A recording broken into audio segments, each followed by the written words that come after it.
خدای ورور سوال کړی دی وایي چې یو سړی په سیند کې لامبي لګي او به دې سیند ته ور ودانګي د اودس چاردام په نیت او بیا چې کله دی ولامبي راوځي وځي منزله دا اودس کېږي که نه کېږي دا ډېر ښه سوال دی یو سړی اوبو ته ور ودانګي هغه سیند دی دریاب دی یو بل ځای دی سویمینګ پول دی د لامبلو لپاره او دی ور ودانګل او په دې نیت چې زه پکې اودس چاردام وشو ځکه چې ټول بدل لون شو نو هغه کم اندامونه چې زه به اودس چاردام کې اینځم هغه دلته هم لامده شو نو زما اودس وشو که نه الجواب ګوره یو اودس چاردام دی یو غسل دی لامبل یو لامبل دی یو اودس چاردام دی دواړو کې فرق دی فرق دا دی چې په اودس چاردام کې ترتیب د اندامونو د اینځلو د شرط دی لازم دی یعنی لازم دی چې ته به اودس چاردام د څه نه شروع کې لازم چې کوم دی لاسونه څوک شروع خو مستحب دی تا ول لاس وینځي زه د اندامونو خبره کوم د الله بندګان اودس چاردام کوئ که نه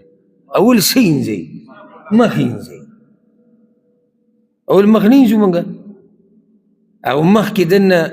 دغه هم رالو خولې ته اوبه اچول پوزې ته اوبه اچول دغې کې دننه رالو هغې نه به لاسونه اینځل دي بیا مسح کول دي سر او غوږونه دي کې دننه رالو بیا خپې اینځل دا ترتیب دی په غسل کې ترتیب نشتی یعنې په غسل کې په لامبلو کې شریعت مونږ ته دا نه دي ویلي چې ته چې لامبې نو اول به خپې اینځې بیا به چې دی ملا باندې به اوبه راچې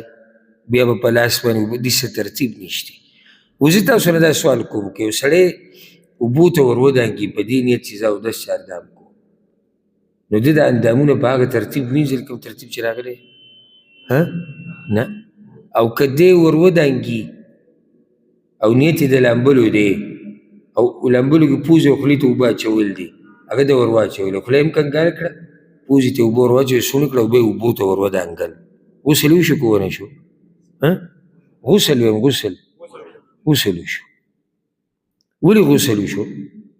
ځکه چې غسل کې دغه ترتیب نشته د اندامونو او په اودس چاردام کې ترتیب لازم دی قرآن کې الله څه وایي ګوره یا ایها الذین آمنوا ای ایمان والو اذا قمتم الى الصلاة کله چې تاسو پاسې لمانځه ته ارادم د لمانځئ او اودس چاردام کوئ فاغسلوا وجوهکم نو مخ وینځئ وایدیکم الى المرافق لاسونه څنګلو پورې وامسحوا برؤوسکم سرونو باندې مسح وکړئ وارجلکم الى الکعبین او خپې وینځئ د ګیټو پورې دا ترتیب دی دلیل پې دا دی چې ګوره دا ترتیب لازم دی یو سړی به اوس دلته وایي چې الله خو دا نه دي ویلي دا ترتیب لازم دی نو دلیل پې دا واله الله وایي مخ وینځئ بیا وایي لاسونه وینځئ بیا وایي په سر مسح وکړئ بیا وایي خپې وینځئ که چېرته ترتیب لازم نه وی نو د سر دا مسح الله ولې په منځ کې راولي خو بیا به یې داسې ویلی وی چې مخ وینځئ لاسونه وینځئ خپې وینځئ په سر مسح وکړئ که مسح دا به بلکل جدا ذکر کړی خو چې دا مسح یې په منځ کې راننویسته دلالت کوي په څه باندې چې ترتیب لازم دی بله دا څومره صحابه کرامو چې د رسول صلی الله علیه وسلم نه د اودس چاردم طریقه را نقل کړې ده په یو کې هم دا نه دي راغلي چې هغه ترتیب ګډوډ کړی دی همدغه ترتیب دی کوم چې قرآن کې ذکر شوی دی نو خلاصه د مسلې څه شوه اودس چاردام نه کېږي چې دی ولامبي راوځي د اوبو نه بیا دې اودس چاردام وکړي دریاب په اوبو باندې د سیند په اوبو باندې اودس چاردام کېږي پاکې اوبه دي اوبه چې راله هر اندام چې کوم دی هغه پې وینځه دې سره اودس چاردام ستا وشو والله اعلم